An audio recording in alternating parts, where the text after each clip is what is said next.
There was a time when thinking deeply was not something we questioned. It happened naturally. People spent long hours reading books, reflecting on ideas, and sitting with unanswered questions without feeling the need to resolve them immediately. Today, however, many of us feel a subtle discomfort when silence lasts too long or when an answer does not appear instantly. This raises an unsettling question. Are we slowly losing the ability to think deeply? Deep thinking does not mean intelligence alone. It refers to the capacity to stay with complexity, to examine ideas from multiple angles, and to resist the urge for quick conclusions.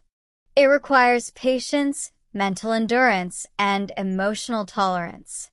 Yet modern life seems to reward the opposite.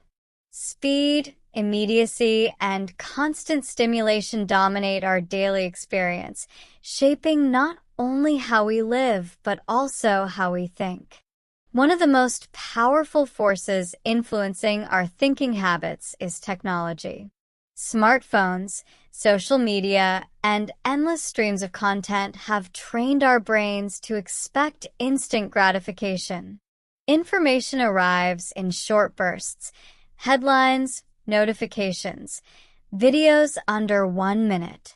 While this format is efficient, it subtly discourages sustained attention. When everything is designed to be consumed quickly, deep thinking begins to feel unnecessary, even inconvenient. This shift is not accidental. Digital platforms compete for our attention, and attention is limited. The faster content captures us, the more profitable it becomes. As a result, ideas are simplified, emotions are amplified, and nuance is often sacrificed. Over time, we may lose the habit of slowing down and asking difficult questions. Instead of exploring ideas, we scroll past them. Another factor is the growing pressure to have opinions on everything. In the digital age, silence can be mistaken for ignorance, and hesitation can be seen as weakness. People are encouraged to react immediately, to comment, to choose a side. This constant demand for instant judgment leaves little room for reflection. Deep thinking requires time, but modern discourse often demands speed. Education, too, has been affected. While access to information has never been easier, understanding has become more fragile. Many students are trained to memorize answers rather than explore questions. Learning becomes task-oriented instead of curiosity-driven. When success is measured by efficiency and output, thinking deeply can feel like a luxury rather than a necessity. However, the issue is not that technology or modern systems are inherently harmful. The real problem lies in how they reshape our mental habits. When we rely too heavily on external stimulation, our internal world becomes quieter. We lose touch with boredom. Yet boredom has historically been the gateway to creativity and insight. Without moments of mental stillness, deeper thoughts struggle to emerge. Psychologically, deep thinking can be uncomfortable. It often forces us to confront uncertainty, doubt, and even existential fear. Shallow thinking, by contrast, feels safe. It offers clear answers, familiar narratives, and emotional reassurance. In a world already filled with anxiety, many people unconsciously avoid deep reflection because it feels overwhelming. The preference for simplicity is not laziness. It is often self-protection.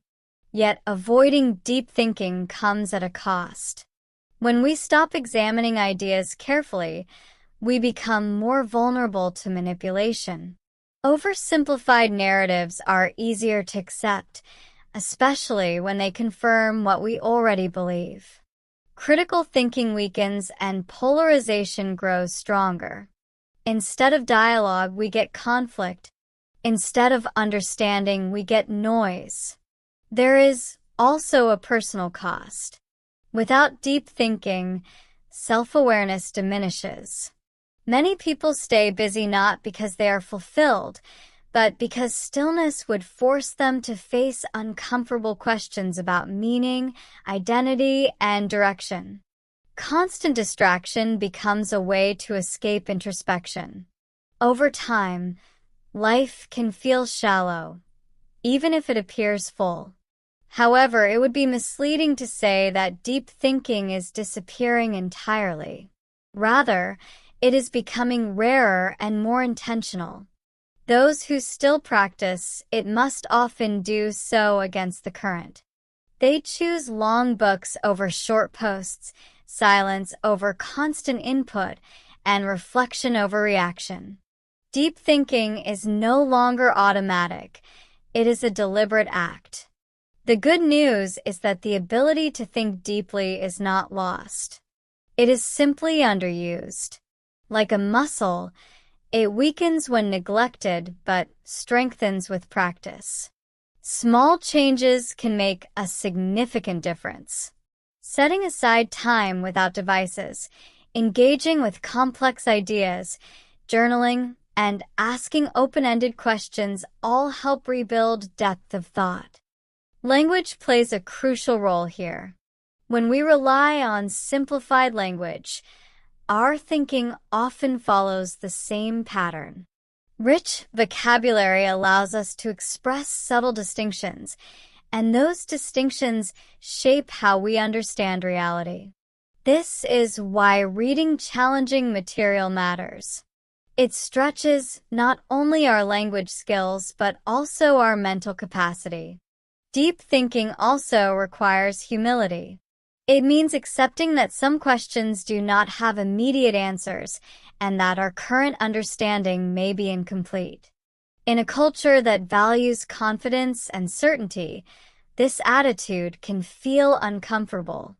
Yet, intellectual humility is the foundation of genuine insight. Without it, thinking becomes rigid rather than deep. For content creators, educators, and learners, this question carries special importance. If we want audiences to think deeply, we must resist the temptation to oversimplify everything.